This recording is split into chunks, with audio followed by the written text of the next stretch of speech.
So far in this class, we've talked about how Europe underwent great religious change during the Protestant Reformation.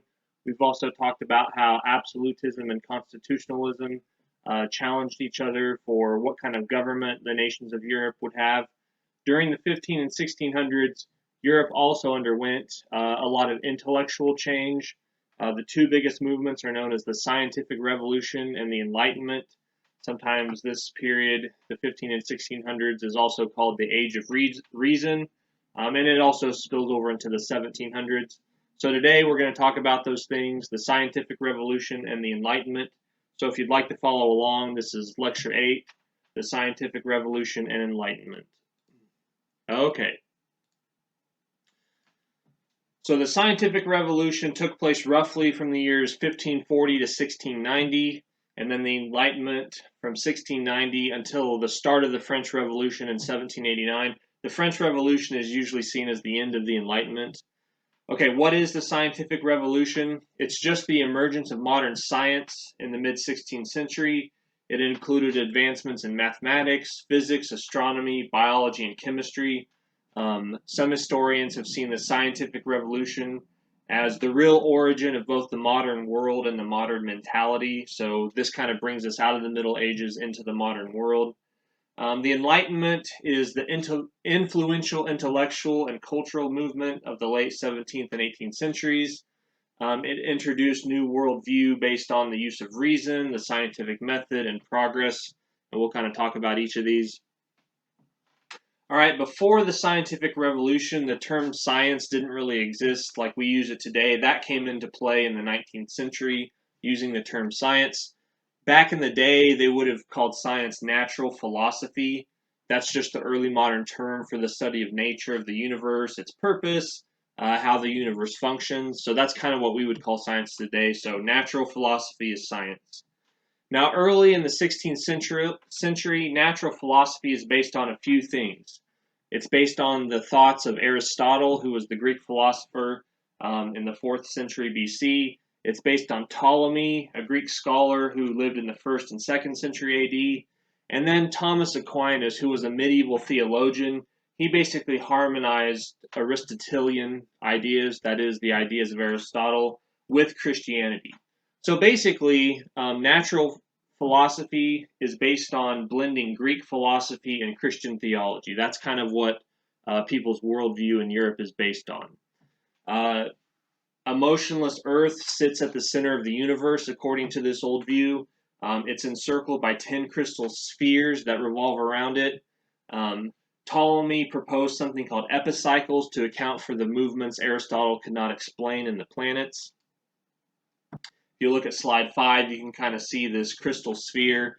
The Earth is at the center, then you got the moon, the sun, you got the planets, and beyond the last sphere is heaven. That's where God and the angels and the saints reign. There are problems with Aristotle's model, though. The planets look like they travel backwards in Aristotle's model.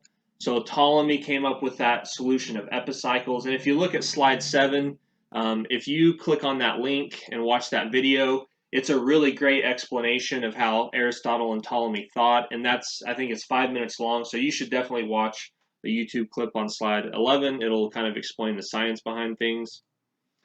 Aristotle taught that there were 4 elements: air, fire, water, and earth.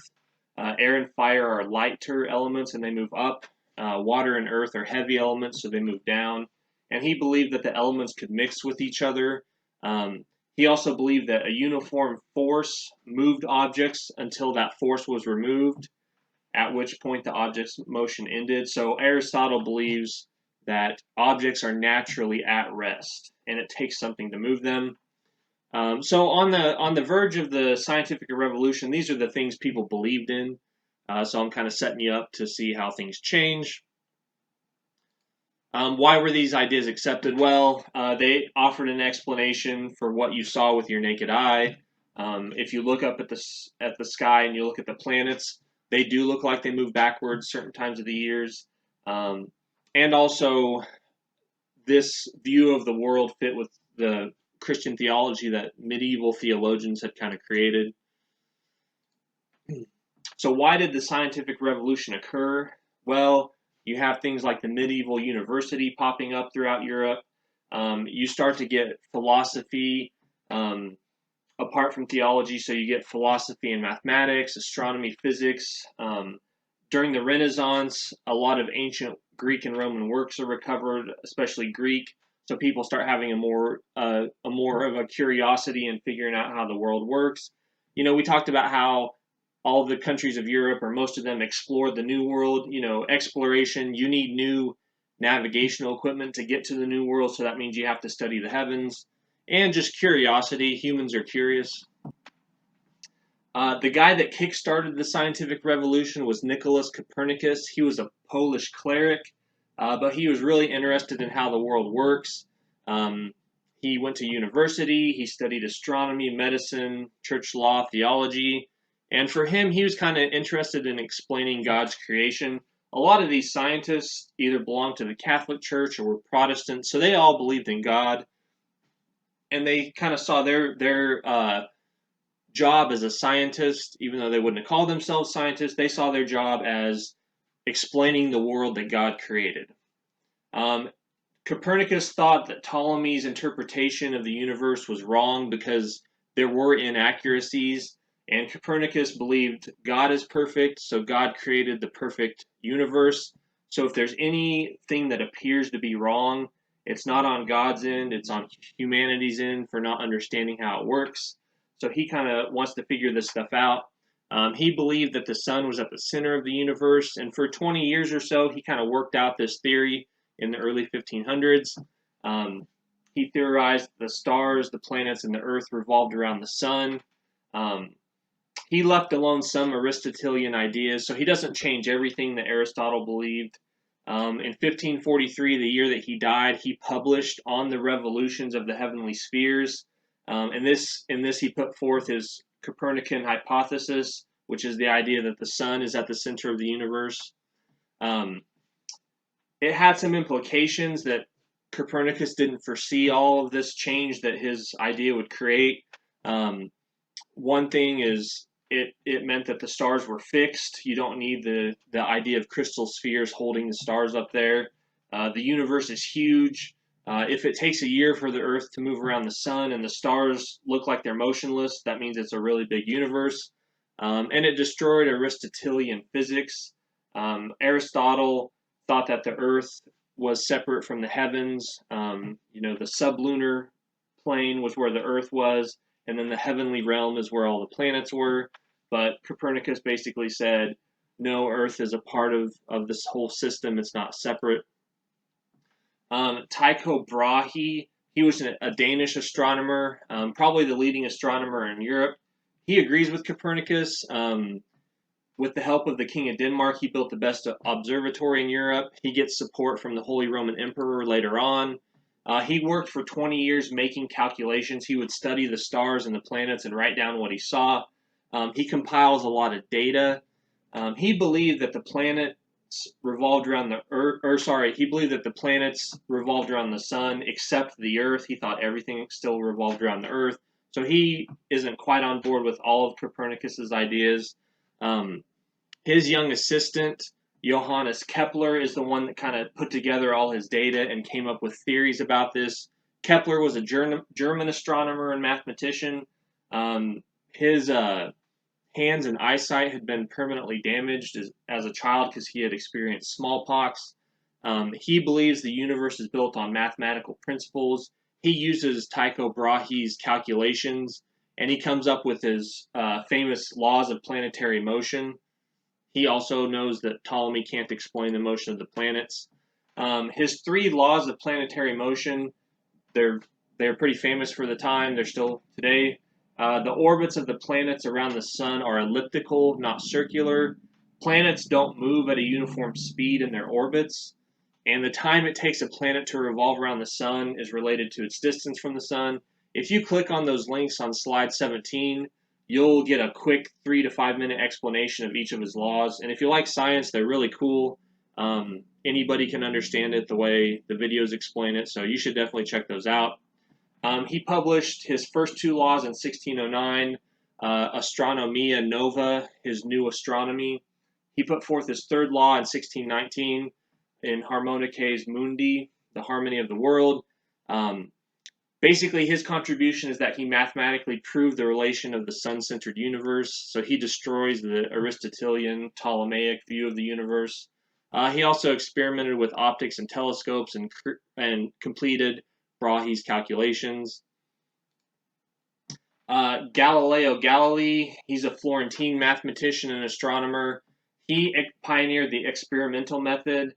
Basically, that means the proper way to explore the universe is to conduct experiments and then repeat those experiments until you figure out what is constant. He did a lot of experiments. He did acceleration experiments. He discovered the law of inertia. He built his own telescope so he could see the moons of Jupiter. Um, he published a book, Dialogue on the Two Chief Systems of the World, in 1632. Basically, he supported Copernicus's view of the universe. His book discredited Aristotle and Ptolemy. Most of these guys do. He did get in some trouble with the Catholic Church. He was put in prison but renounced his views, but also renouncing his views. Probably the most famous person in the scientific revolution is Isaac Newton. He's an English scientist, and he explains the forces that control the movement of the planets. He was a student at Cambridge University. He's also deeply religious. He wrote a lot on theology. So he's not just a scientist, he's also a theologian. For a couple years, Cambridge University was shut down because of a plague. Years later, Newton said that that's when he came up with a lot of his ideas. But he came up with ideas about the laws of gravity, centripetal force, acceleration. In 1687, he published his most famous book, The Mathematical Principles of Natural Philosophy. This was probably the most important book of the scientific revolution. It integrated all of these guys we've talked about, all their discoveries. It put forth his three laws of motion, his law of universal gravitation. Newton famously said, "If I have seen further, it is by standing on the shoulder of giants." So he gave a lot of credit to the people that came before him. And like I said, he was very religious. He said the most beautiful system of sun, planets, and comets could only proceed from the counsel and dominion of an intelligent and powerful being. This being governs all things, not as the soul of the world, but as Lord over all. And he also said, "What I have discovered is only a drop in the ocean. I seem to have been only like a boy playing on the seashore and diverting myself, and now and then finding a smoother pebble or a prettier shell than ordinary, whilst the great ocean of truth lay undiscovered before me." So even he knows what he's discovered is just the drop in the ocean. There's still a lot more out there. Alexander Pope, who was a poet, he wrote a poem about Isaac Newton, and there was a little ditty in it where it said, "Nature and nature's law lay hid in sight. God said, 'Let Newton be,' and all was light." So even people back then realized that Newton had discovered a lot of things about the universe. In addition to finding out scientific truths, people also started to think about, how do we get knowledge about the universe? Francis Bacon was an English politician and writer. During the medieval world and the world of the Greeks, you would basically use speculative reasoning to build theories. So you would think about something and kind of come to a conclusion based on what made sense in your mind. But Bacon's method is something known as empiricism. Basically, you need to observe the natural world and you need to experiment. And then you do that over and over again and you come to a conclusion. You don't just use your mind and think about what might happen. You actually try to see what will happen. Rene Descartes was another famous guy who kind of thought about, how do we know what we know? He discovered that there's a correlation between algebra and math, geometry. So he comes up with analytical geometry. He did a lot of philosophy. He basically said everything can be reduced to matter and mind. So there's a physical world, that's the matter, and there's a spiritual world, that's the mind. This got called Cartesian dualism. He believes God gave mankind a reason, a mind to understand the universe, so mankind should use their reasoning to figure out the truths that God put into the universe. And you might have heard the famous phrase, cogito ergo sum, I think, therefore I am. Rene Descartes is the one that came up with that. The results of the scientific revolution, there's a formation of an international scientific community. So you got English, French, German scientists. You get state-sponsored scientific academics, academies. London, Paris, Berlin set up academies, other places in Europe. You get a more critical view towards authority. So old-fashioned sources of authority like Aristotle, medieval theology, those things start to get questions. And you also get people, instead of looking up to the heavens to find out, the mysteries of the world, people start looking inward at their bodies to figure out things. Um, Previous knowledge about the human body was also based on Greek thought. Galen was a 2nd, 3rd century AD Greek physician. He held that there are 4 humors or liquids in the body: blood, phlegm, black bile, and yellow bile. Basically, if you were sick, there was an imbalance of the liquids in you. Sometimes you'll read stories about people in the Middle Ages getting sick, or even during the scientific revolution, so they cut them to bleed them. That was because there was an imbalance, they thought, within your body.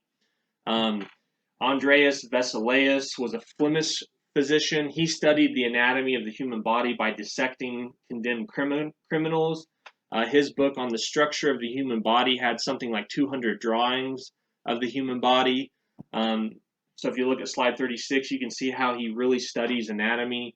And during the Middle Ages, artwork it's not very realistic, but art during this period is very realistic as far as like scientifically realistic.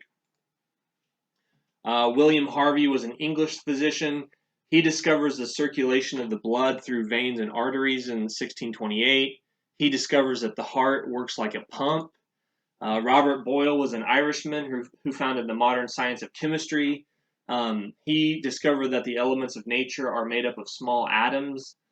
He had something called Boyle's law, which is the pressure of a gas varies inversely with its volume. He created a vacuum. That was something a lot of people didn't think was possible. So, there's a lot of stuff going on in the scientific revolution. Later on, it leads to the Enlightenment, which is the influential intellectual and cultural movement that we kind of talked about. It revolves around the use of reason, the scientific method, and progress. And I've come up with 3 central concepts of the Enlightenment. Basically, natural science should be used to examine all aspects of life. So this is what is meant by reason. Basically, everything should be submitted to rationalism, basically submitted to reason. Another concept is the scientific method can be used to discover truths about human society. So you might do a bunch of experiments to kind of figure out stuff about the planets or the stars. You can also do experiments to discover laws about human nature. And the third and final concept of the Enlightenment is progress. They believe that mankind was improving themselves. They were getting more modern, smarter, less violent, stuff like that. So progress is going on. The Enlightenment kind of eroded traditional sources of authority. If you think about Christianity, the Bible is revelation from God. So God gave the Bible to mankind. Some people in Europe start to doubt that. A lot of them still believed it, though. Like Isaac Newton believed it. A lot of these scientists did, but some people start to doubt it. Classical texts, such as Greek and Roman writers, that was also a source of truth in the Middle Ages. That starts to go away. And the aristocracy, people used to think that there's a natural hierarchy. Some people are better than others, so you should listen to your superiors. That kind of goes away. And the new authority is human reason. John Locke kind of kickstarted the Enlightenment with his essay concerning human understanding. Basically, he put forth a new theory about how humans learned. He said that at birth, your mind is a blank slate. You haven't perceived anything with your senses yet. So the mind is a blank slate, a tabula rasa. The essay concerning human understanding and the mathematical principles of philosophy are kind of the main intellectual inspirations for the Enlightenment. Pierre Bayle was a French Huguenot who basically said that humans can't really know anything, so he kind of pushed skepticism, this idea that nothing can ever be known beyond all doubt. So sometimes the Enlightenment and the scientific revolution are opposites. The scientific revolution is about we can find out truth about the world, we can figure out how things work. Some people in the Enlightenment push the idea that, like, no, we can't really know anything because it comes from our senses and we can't trust our senses. The philosophes are the French intellectuals who basically spread the Enlightenment. Philosophe is just French for philosopher, but they spread the Enlightenment throughout Europe. And France was kind of the center of the Enlightenment. French is the international language. We kind of talked about that before. France is the wealthiest and most populous country in Europe at this time. The philosophes criticize Europe a lot through their secret writings. They write satire. A good example of this is Montesquieu. He's probably one of the most famous philosophes. He writes something called the Persian Letters. There's these two Persian travelers that come to Europe, Uzbek and Rika, and they basically criticize Europe. So Montesquieu was criticizing Europe through these two fictional characters. His greatest work, though, is The Spirit of the Laws. He compares republics, monarchies, and despotisms, basically all the governments that he knew about. This is kind of a really big work in the pioneering of social science. He basically came up with the idea that government is shaped by history, geography, and customs. And his big question is, what will promote liberty and not tyranny? And he came up with a solution. He believed that the separation of powers between the executive, judicial, and legislative branches of government would protect the people. He really liked England because England has three branches of government: the king, parliament, and a judiciary. Montesquieu and these other guys don't like democracy necessarily because they think the mob can get out of control. The people don't always know what's best. Voltaire is probably one of the most famous philosophes. He has grew up middle class person. He has a long career as a writer. He was persecuted in France because he would insult noblemen, so he actually fled to England for a while to avoid prison. He goes back to France and spends time with Madame du Châtelet. She's an aristocratic woman that invites Voltaire to live with her. She's famous because she translated Newton's Principles of Natural Philosophy into French, and I think it's still the translation they use today, so it's really, really a good one. Voltaire loved Newton. Voltaire thinks the best kind of government is a monarchy. He said human beings are very rarely worthy to govern themselves. So, like Montesquieu, he thinks England has it right because they have a monarchy. He also praised Louis XIV. He corresponded with Frederick the Great in Prussia. He calls for equality, but equality before the law, not necessarily equality of opportunity. He said the only equality is that by which the citizen only depends on the laws which protect the freedom of the feeble against the ambitions of the strong. Now, Voltaire does believe in God. He sees the universe as a mechanical object. He compares God to a great clockmaker who built the universe and then winds it up and lets it go and it functions on its own. This is kind of known as deism, basically the idea that God built the universe and just let it go. He doesn't involve himself in human affairs. So deists wouldn't believe that you should pray unless it makes you feel good, but prayer doesn't matter because God doesn't intervene. Miracles don't happen because God doesn't intervene. He once said, love God and your neighbor. That's my religion. There is kind of an interesting story about Voltaire. He's having this party where they talk about all these ideas. The French intellectuals would do this, and he basically is bashing Christianity to his fellow intellectuals. And then the servants come in and serve the food, and he prays. And then the servants leave after they serve the food, and everyone's like, you were just making fun of belief in God. Why did you pray? That doesn't make any sense. And he basically said, my servants aren't going to steal from me if they believe in Christianity, so it's a good thing to have religion because it provides rules and structure. Probably the most famous book out of the Enlightenment was the Encyclopedia. This is a collection of some 72,000 articles. It was edited by Denis Diderot and Jean Laurent d'Alembert. Basically, they said, let's collect papers from all the experts. So if you're a scientist, a writer, a priest, a theologian, a skilled worker, you can write an article about something that you're an expert on, and we'll put it in our encyclopedia. Diderot is famous. You may have heard this quote before, but he said, "Man will never be free until the last king is strangled with the entrails of the last priest." So Diderot is kind of radical for his time. He doesn't like Christianity. He doesn't like monarchy. He thinks both of those things should be gone. Maybe the place that the Enlightenment was most famous after France was in Scotland. David Hume was one of the more famous Enlightened thinkers in Scotland. He put forth the idea of skepticism. Basically, he said the human mind is just a bundle of impressions that originate from your senses. Because all the ideas come from your senses, you can't trust your reason to tell you anything about the universe or about God. His work undermined faith and reason. He wrote an inquiry concerning human understanding.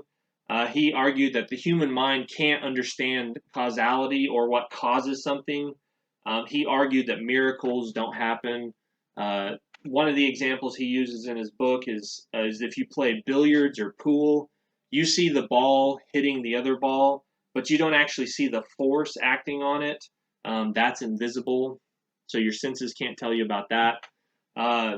The most famous, I think, Scottish Enlightenment figure was Adam Smith. He was a professor at Glasgow University. He's often considered the founder of modern economics. He's a moral philosopher. He has a book called The Theory of Moral Sentiments, but his most famous book is An Inquiry into the Nature and Causes of the Wealth of Civilizations.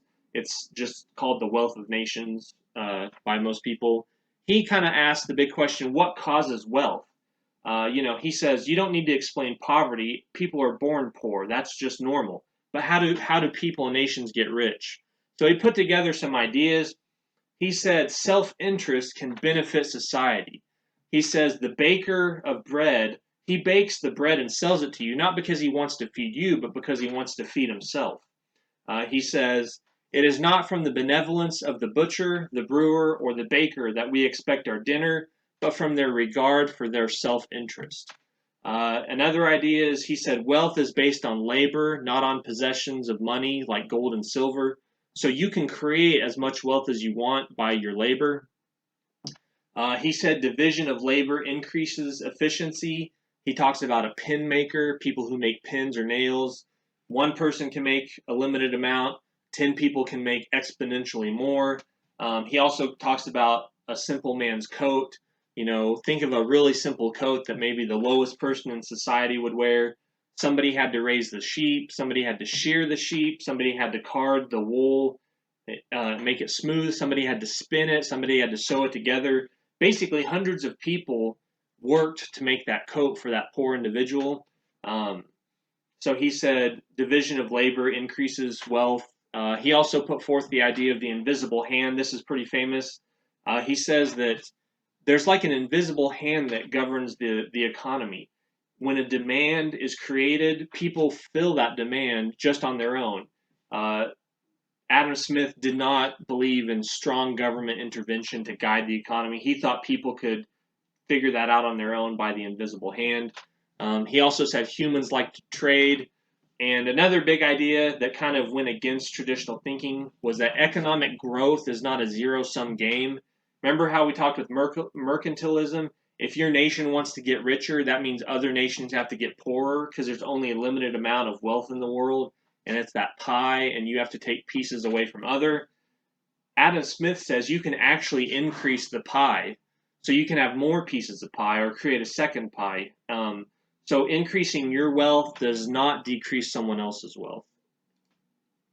The Enlightenment spread to the public sphere. You have a lot more books being printed. More people are reading, talking about these ideas, debatings. There was something called a salon. This was a regular social gathering where basically it kind of started with rich women from Paris. They would meet in their homes and they would invite philosophers to come talk about these ideas.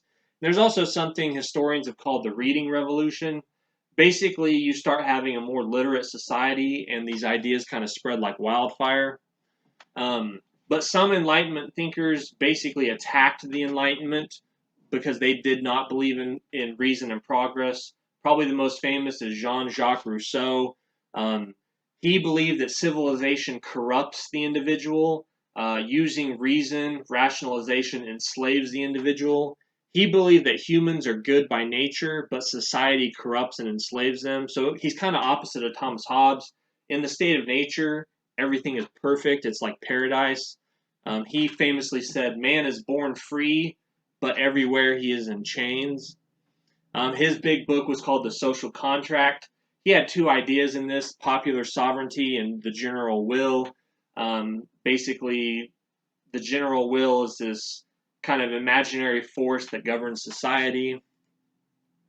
Immanuel Kant was another famous enlightened thinker. He was a German professor. Um, he wrote an article called "What is Enlightenment?" and he basically said it's the daring to know how the world works. He said, "Have the courage to use your own understanding." That's the motto of the Enlightenment: use your own understanding. Don't rely on medieval theologians, religious writings, or Aristotle, people like that. Look after truth yourself. Um, Now, out of the Enlightenment, you kind of have something that's kind of a contradiction, but it's something called enlightened despots. So basically, you have monarchs who are absolutists, but they basically they like some of the enlightened ideas. So they take some of the ideas and apply them to their countries. They don't renounce their absolutism, but they use the enlightened ideals to try to be better rulers. Frederick II of Prussia was an example of this. He promoted knowledge, opened up schools, allowed scholars to publish their finding. He said, I must enlighten my people, cultivate their manners and morals, and make them as happy as the means at my disposal permit." He simplified the laws. He forbade torture. He called himself the first servant of the state. Catherine the Great from Russia is an example of an enlightened ruler. She wanted to westernize Russia. She also did a lot of domestic reforms. She set up a new law code that made the legal system simpler. She restricted torture. She allowed for religious toleration, and she improved education. She also spread the territory of Russia. So these enlightened rulers also are pretty ruthless as well. Maria Theresa of Austria, she limited papal authority, strengthened the bureaucracy. Bureaucracies are seen as a way to modernize Europe. She made the tax system more fair. She reduced the power of lords over serfs. Joseph II of Austria, he abolished serfdom. Um, so that's what some of these people do. But an example, Poland is a country during this period, but it disappears off the map because in the 1770s until the 1790s, Prussia, Austria, and Russia agreed to partition Poland. So basically, over time, Poland is carved up by its neighbors and it disappears from the map. Now, the Polish people, their language, their history are still there, but on the map, you won't see them again until after World War One. But that's kind of a quick overview of the Enlightenment and the scientific revolution. Next time, we'll kind of get into the revolutions of the Americans against Britain and then the French Revolution.